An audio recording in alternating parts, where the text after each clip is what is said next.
7월 22일 목요일 새벽 예배 신앙고백 드림으로써 시작하겠습니다. 나는 전능하신 아버지 하나님 천지의 창조주를 믿습니다. 나는 그의 유일하신 아들 우리 주 예수 그리스도를 믿습니다. 그는 성령으로 잉태되어 동정녀 마리아에게서 나시고 본디오 빌라도에게 고난을 받아 십자가에 못 박혀 죽으시고 장사된 지 사흘 만에 죽은 자 가운데서 다시 살아나셨으며 하늘에 오르시어 전능하신 아버지 하나님 우편에 앉아 계시다가 거기로부터 살아있는 자와 죽은 자를 심판하러 오십니다. 나는 성령을 믿으며 거룩한 공교회와 성도의 교제와 죄를 용서받는 것과 몸의 부활과 영생을 믿습니다. 아멘. 찬송 438장입니다. 438장입니다. 내 영혼이 은총 입어 중한 죄지 벗고 보니 슬픔 많은 이 세상도 전국으로 화도다. 할렐루야 찬양하세. 내 모든 죄 사함 받고 주 예수와 동행하니 그 어디나 하늘나라 주의 얼굴 뵙기 전에 멀리 뵈던 하늘나라 내 맘속에 이루어지니 날로 날로 가깝도다. 할렐루야 찬양하세. 내 모든 죄 사함 받고 주 예수와 동행하니 그 어디나 하늘나라 높은 산이 거친 들이 조막이나 궁궐이나 내 주 예수 모신 곳이 그 어디나 하늘나라. 할렐루야 찬양하세. 내 모든 죄 사함 받고 주 예수와 동행하니 그 어디나 하늘나라. 아멘. 은혜로우신 하나님, 오늘도 귀한 하루로 주님과 함께 동행하며 복된 삶 시작하게 해주신 것을 감사합니다. 오늘도 매 순간 어디서 무엇을 하든지 저희들과 함께하여 주옵시고 주님을 기쁘시게 하고 주님을 영화롭게 해드리는 하루가 되게 하여 주옵소서. 오늘도 좌로나 우로나 치우치지 아니하게 하시고 저희들 맡겨진 일 열심을 품고 주님을 섬기게 하여 주옵시며 이 나라를 불쌍히 여겨주시고 어서서 코로나 바이러스로부터 자유할 수 있도록 일상이 돌아올 수 있도록 이 나라와 이 백성들을 지켜 보호하여 주옵소서. 오늘도 주님의 은혜가 저들의 삶의 자리에 풍성하게 임하게 해 주셨기를 소망하옵고, 하나님 앞에 이 시간도 예물 올렸던 식구들이 있습니다. 하나님 기억하여 주옵소서. 은혜를 베풀어 주옵소서. 축복하여 주옵소서. 예수님의 이름으로 기도합니다. 아멘. 오늘 우리에게 주시는 말씀 시편 103편입니다. 시편 103편 우리 1절서부터 5절까지 말씀을 우리 함께 같이 1절부터 읽도록 합니다. 내 영혼아 여호와를 송축하라. 내 속에 있는 것들아 다 그의 거룩한 이름을 송축하라. 내 영혼아 여호와를 송축하며 그의 모든 은택을 잊지 말지어다. 그가 내 모든 죄악을 사하시며 내 모든 병을 고치시며 내 생명을 파멸해서 속량하시고 인자와 긍휼로 관을 씌우시며 좋은 것으로 내 소원을 만족하게 하사 내 청춘을 독수리같이 새롭게 하시는도다. 아멘. 5절까지입니다. 자, 이 시편 읽은 103편은 다윗이 기록한 감사와 찬양의 시입니다. 일개 목동에서 이스라엘의 2대 왕으로서 참 올라서 부귀와 어마어마한 영화를 누렸던 이 다윗 왕, 정말 특출난 이러한 믿음으로 하나님과 친밀함을 누렸던 정말 부러운 사람이 되기도 합니다. 참 무엇보다도 하나님의 은혜에 대한 그의 탁월한 이의 모든 감사는 우리가 오늘 이 시간 본받아야 될 줄로 믿습니다. 다윗의 시편을 보면 그 어마어마한 극심한 고난 중에서도 다윗이 마음이 상하지 않고 또 병들지 않고 건강한 심령을 꾸준히 유지할 수 있었던 그 비결이 있습니다. 그것은 바로 하나님께 감사하는 마음을 가지고 송축의 독백을 하게 된 것이라고 볼 수 있습니다. 우리의 삶을 건강하게 만드는데 대화 상대가 매우 중요합니다. 대화 상대를 누구로 선택하느냐에 따라서 그분의 인간의 됨됨이가 나타나게 되어지죠. 친구는 자신의 거울이고 자신이 친구의 거울입니다. 많은 대화 상대 중에서 우리가 가장 많은 대화를 나누는 상대가 있습니다. 누구일까요? 내 아내가 되기도 하고요, 또 내 친구가 되기도 하고 내 자녀도 되기도 하지만 사실 내 자신입니다. 바로 내 자신입니다. 자기 자신과의 대화는요, 사실 어느 대화보다도 중요합니다. 그 대화가 긍정적이면 심령이 건강해지고요, 또 맑아집니다. 그러나 그 대화가 부정적이면 그 심령은 병들 수밖에 없습니다. 본문에 나오는 이 다윗의 독백을 살펴보게 되어지면요, 그가 아무리 큰 엄청난 시련과 고난, 역경, 환난을 만나서도 그 정신이 피폐하지 않고 또 병들지 않고 지혜롭고 그리고 건강한 삶을 꾸준히 유지할 수 있었던 그 비결들을 찾아보게 되어져요. 오늘 본문 1절로 2절 말씀 같이 한번 읽어보도록 할까요? 내 영혼아 여호와를 송축하라. 내 속에 있는 것들아 다 그의 거룩한 이름을 송축하라. 내 영혼아 여호와를 송축하며 그의 모든 은택을 잊지 말지어다. 다윗은요, 자신의 영혼에게 하나님께 감사하라고 말하고 있어요. 감사의 독백은 사람의 영혼을 건강하게 만들게 되어지는 최대의 비결입니다. 불평은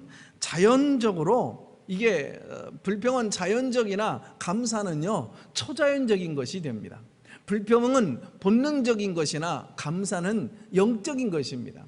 불평은 감정적인 것이나 감사는 의지적인 것입니다. 자, 왜 감사해야 될까요? 감사해야 될 그런 이유가 여러 가지로 나옵니다. 첫째로 구원의 은혜입니다. 본문 3절 보면 저가 내 모든 죄악을 사하시며 라고 기록되어져 있어요. 성도의 하나님에 대한 이 감사는 제일 먼저 십자가에서부터 시작이 되어집니다. 주님은 십자가에서 그 귀한 보혈의 피를 흘려서 우리의 모든 죄를 다 용서하시고 천국에 갈 수 있게 하셨잖아요. 이 사실을 우리는 단 한시도 잊어서는 아니 되어지는 것입니다. 왜 예수를 믿습니까? 간단히 말하면 천국 가려고 믿는 거잖아요. 성도에게는 고상한 윤리, 도덕도 필요하고 크고 좋은 아파트를 가지는 꿈과 목표를 가지는 것도 필요하고 건강한 사회를 함께 만들어가는 이런 비전들도 우리에게 필요합니다. 그러나 가장 중요한 것은 우리가요, 이 세상이 끝이 아니기에 천국의 소망을 가지고 사는 것이 중요합니다. 성도는 예수님을 영접해서 또 구원받고 천국이 보장된 것이 이게 얼마나 큰 은혜이며 큰 축복인지를 생각하면서 결코 우리는 어떤 상황 속에서도 매일매일 구원의 은혜를 잊지 말아야 되는 것입니다. 두 번째로는 건강의 은혜입니다. 그래서 감사할 수 있어요. 자, 본문 3절 계속해서 보면 내 모든 병을 고치시며 라고 기록되어져 있죠. 이 말씀을 치유의 축복으로 언급한 말씀입니다. 주님의 대속의 십자가에는 치유의 은혜도 포함되어져 있어요. 자, 베드로전서 2장 24절 말씀을 보면 친히 나무에 달려 그 몸으로 우리 죄를 담당하셨으니 이는 우리로 죄에 대하여 죽고 의에 대하여 살게 하려 하심이라. 저가 채찍에 맞음으로 너희는 나음을 얻었느니라 그랬습니다. 베드로는 이 구절에서 나음을 얻을 것이다 라고 말한 것이 아니라 나음을 얻었다 라고 말을 합니다. 예수님은 채찍에 맞으심으로 건강의 가능성을 활짝 열어놓은 겁니다. 그러므로 성경 말씀을 오늘도 꼭 붙잡고 믿음으로 담대하게 예수님의 이름으로 나는 나음을 입었노라, 예수님의 이름으로 나는 치유를 얻었다, 치유되었다 라고 선포하십시오. 그처럼 자신 안에 있는 하나님의 능력을 믿고 입으로 시인을 해야 합니다. 자, 야고보는요, 혀를 제어할 수만 있다면 아무 문제가 없다라고 하죠. 말씀으로 자신을 제어하고 또 다스리는 그 방법을 배워가야 합니다. 기분이 안 좋거나 또 몸이 안 좋을 때 이렇게 말하십시오. 말씀에는 뭐라고 되어 있지? 그래, 말씀에는 그분이 채찍에 맞으심으로 내가 나음을 입었도다 라고 되어 있지, 나는 질병을 운명처럼 그렇게 받아들이지 않겠다, 나는 치유받을 수 있다, 이런 믿음의 고백을 하게 되어지면요, 하나님께서 병에서 해방되어지는 치유의 축복을 주시게 될 줄로 믿습니다. 여러분, 치유의 축복도 이것이 큰 것이고 큰 축복이지만 이것보다 더 큰 축복은 사실 우리가 건강의 축복입니다. 가끔 기적적으로 치유받은 사람의 이런 간증을 우리가 듣게 되어져요. 그러나 병의 치유보다도 더 큰 기적은요, 내가 이 병에 걸리지 않았다라는 이 사실과 더 나아가서 나는 아직도 숨쉬고 살아있다라고 하는 사실입니다. 우리의 삶에 늘 상존하는 수많은 이 질병의 가능성 속에서도 주님이 내 속에 저항체를 허락하시고 아직까지 거뜬하게 내가 살아있다는 그 사실을 생각하게 되어질 때 우리는 얼마나 감사한 일입니까? 감사할 수 있게 되어지는 거잖아요. 세 번째로는 생활의 은혜입니다. 생활의 은혜. 자, 본문 4절에 보면 내 생명을 파멸해서 구속하시고 인자와 긍휼로 관을 씌우시며 그랬습니다. 자세히 보면 하나님이 얼마나 자주 위험에서 구원하셨는지, 얼마나 우리의 많은 그런 위험한 순간순간에서 우리를 자주 지켜주셨습니까? 지나간 위험한 순간들을 돌이켜보면 그때마다 하나님이 인자와 긍휼을 베풀어 주셨었음을 깨닫게 되어져요. 그래서 우리가 감사하지 않을 수가 없는 것입니다. 지난 세월들을 돌아보면은요, 참 내 힘으로, 내 능력으로, 내 재주로 산 것만 같고 내가 땀 흘려서 그렇게 잘 살게 되어진 줄로 알게 되어지지만 사실상 삶의 모든 그런 순간순간이 하나님의 특별한 은총, 은혜 때문에 여기까지 지탱될 수가 있게 된 거죠. 주님이 함께 하시고 또 은혜를 베풀어 주셔서 오늘의 내가 있게 되어진 것입니다.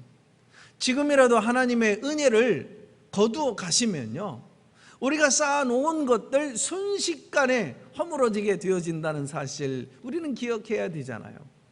하나님은 은혜를 깊이 깨닫지를 못하고 은혜를 은혜로 잘 갚을 줄 모르는 우리를 그래도 지금까지 잘 지켜주셨고 또 내일도 우리와 함께 해주실 것이며 또 여러분 지켜주실 줄로 믿습니다. 이것이 은혜죠. 이게 하나님의 사랑이죠. 하나님은 참으로 신실하십니다. 우리도 이제는 더욱더 신실하고 더욱더 성숙하게 되어야 합니다. 그래서 여러분 주신 은혜 기억하며 그 은혜를 갚으려고 애쓰고 노력하고, 그래서 주님을 더 사랑하고 그 어려운 때에 예배 자리를 지켜가고 여러분은 예배를 세워가고 더욱더 교회를 내 몸처럼 우리 집처럼 더 아끼고 또 교회에 정말 여러분 사랑하고 부흥에 힘쓰고 또 기도하고 전도하고 그래야 됩니다. 그래서 미래를 가진 성도, 하나님의 사랑을 받는 성도, 여러분 정말 알곡 같은 성도가 되어야 되는 것이죠. 자, 네 번째 우리가 감사해야 될 이유가 있죠. 소망의 은혜 때문에 그렇습니다. 자, 본문 5절 같이 한번 읽어볼까요? 본문 5절입니다. 좋은 것으로 만족하게 하시고, 자, 독수리같이 내 영혼을 새롭게 하시는도다 라고 하는 말씀이 나와요. 좋은 것으로 내 소원을 만족해 하시고, 하나님은 성도에게 항상 여러분 좋은 것으로 여러분 우리의 모든 삶의 자리를 만족하게 채워주시죠. 더 나아가서 독수리와 같이 청춘을 새롭게 하여 주시는 소망을 우리에게 주십니다. 우리의 생애는 참 짧아요. 그 짧은 생애를 행복하게 살아야 됩니다. 누가 행복한 사람입니까? 현재의 삶에 만족하고 소망을 가지는 사람이 행복한 사람입니다. 오늘날 많은 사람들이 대개 지나간 그 과거를 자꾸 연연하고 후회하고 현실에 그렇게 불만을 가지고 사는 사람들이 있습니다. 그처럼 현재의 삶에 대해서 불만을 가지게 되어지는 것은 미래에 대한 희망이 없다는 뜻도 됩니다. 그러나 성도에게는 미래에 약속된 크신 영광의 세계가 있습니다. 그러므로 현재에 대해서 우리가 불만을 가질 필요가 없고요, 과거를 후회할 필요도 없는 것입니다. 성도는 힘든 현실 중에도 항상 또 다른 미래의 기회를 기대하면서 마음은 언제나 청춘인 것처럼 우리가 살아야 됩니다. 특별히요, 내일에 넘치는 소망을 가지려면 무엇보다도 우리가요 목적의식이 뚜렷해야 합니다. 변화 중에서 가장 큰 변화는 바로 목적의 변화입니다. 삶의 목적이 이제 예수님에게 고정되어져서 우리의 모든 삶을 예수님을 위하여라고 되어질 때 진정한 변화가 생깁니다. 그래서 목적이 분명해야 합니다. 목적이 잘못되어지면 삶은 결코 건강해질 수가 없고 건강한 삶을 살 수가 없는 것입니다. 성도의 참된 삶의 목적은 무엇입니까? 바로 예수를 위하여 무엇을 하든지 어떤 목표를 갖든지 예수를 위하여가 목적이 되어야 합니다. 이 목적이 분명하면 언제나 우리는 행복을 노래할 수가 있어요. 성도는 예수님에게 마음을 활짝 열어서 주님은 나의 신랑이고 나의 신부입니다. 그리고 전부이십니다. 주님은 나의 신랑이고 나의 전부입니다 라고 하는 그 고백을 하면서 살아야 됩니다. 예수님을 통해서 우리가 무엇을 자꾸 얻으려고 하지만 말고 예수님을 전적으로 사랑을 하려고 해야 합니다. 어느 날 예수님이 시몬의 집에 있을 때 한 여인이 옥합을 깨뜨려서 예수님의 머리 위에 붓자 사람들이 말하죠. 왜 이것을 낭비하느냐, 이런 것들을 팔아서 가난한 사람들에게 오히려 나눠줄 수 있지 않느냐. 그때 예수님이 말씀하시죠. 가만두어라, 저가 나에게 좋은 일을 했느니라. 사람들은 예수님 머리에 붓는 향유를 그저 돈의 가치로 보았지만 마리아는 예수님은 나의 전부입니다 라고 하는 절대 가치로 본 거죠. 예수님과의 관계에서만은 돈의 가치로 따지지 말고 무엇이든지 생명에 관계된 것으로 여러분 그렇게 된 것은 돈으로 따지지 말아야 됩니다. 예수님은 나의 생명입니다 라는 그런 고백을 하고 삶의 목적을 하나님의 영광을 위하여 라고 두면서 살면 날마다 새롭게 하시는 하나님의 역사를 체험하는 건강한 인생이 될 것입니다. 이제 다시 한번 삶을 깊이 한번 생각해 보십시오. 깊이 생각해 보면 우리는요 이것저것 불평할 이유보다는 감사해야 될 이유가 훨씬 더 많음을 보게 되어져요. 오늘 여러 가지 많은 고난과 역경 그 시련을 겪으면서도 다윗이 흔들리지 아니하고 여러분 몸과 또 영혼이 건강할 수 있었던 것은 그가 정말 여러분 무엇보다도 하나님께 감사하는 삶을 살았기 때문이라는 것을 기억하시고 오늘도 우리 가족 여러분 감사하면서 여러분 건강하게 살아가는 여러분의 삶이 되시기를 주님의 이름으로 축복합니다. 기도합니다. 하나님, 다윗은 극심한 고난 중에서도 그가 쓰러지지 않고 병들지 않고 건강한 심령 유지하면서 하나님 앞에 귀하게 붙들려 쓰임받을 수 있었던 것은 그가 마음속에 그 감사와 찬양의 씨가 넘쳤기 때문인 줄로 믿습니다. 참으로 우리가 힘들고 어려운 시국에 살고 있지만 우리의 마음과 영혼을 잘 가꾸고 하나님 잘 관리할 수 있게 하여 주옵소서. 우리에게는 그저 감사할 내용이 얼마나 많은지 우리가 평생 구원받게 되어지고 하나님 자녀 되어진 것을 생각할 때 우리는 이게 얼마나 놀라운 축복인지를 알게 되어집니다. 얼마든지 이 모든 어려운 세상을 극복하고 이기면서 살 수 있게 되어지는 줄로 믿습니다. 치유의 축복도 큰 축복이지만 이것보다 내가 수많은 질병 속에서도 내가 병에 걸리지 아니하고 혹은 아직도 내가 살아있어 숨을 쉬고 있다는 것, 이것이 더 감사한 것인 줄로 믿습니다. 위험한 순간 속에서도 매 순간 하나님 우리에게 긍휼을 베풀어 주시고 은혜를 베풀어 주셔서 우리 가정과 우리 자녀들 내가 여기까지 살아있었음을 기억하게 해주시고 지난 과거도 그렇지만 앞으로도 영원히 주님 앞에 서는 순간까지 하나님의 긍휼과 은혜를 베풀어 주실 것임을 믿고 감사하는 삶을 살게 해주실 뿐만 아니라 오직 하나님 영광을 위하여 예수님을 위하여 우리의 삶의 목적을 두고 소망을 가지고 살게 하여 주시옵소서. 하나님, 우리가 불평을 버리게 하여 주시옵소서. 감사하면서 살게 하여 주옵소서. 건강한 영혼을 소유하면서 오늘도 살게 하여 주시옵소서. 예수님의 이름으로 기도합니다. 아멘. 주기도문 드립니다.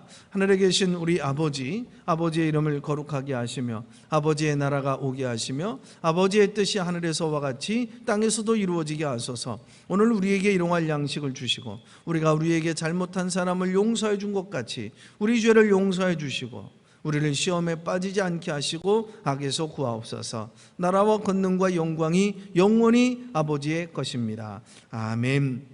우리가 함께 기도할 때 어떤 상황 속에서도 우리가 불평을 버리고 다윗처럼 감사하는 삶을 살아서 우리가 몸과 또 마음과 또 우리의 육신을 건강하게 그리고 하나님 기뻐하시는 사람으로 세워질 수 있게 해달라고 함께 기도하겠습니다.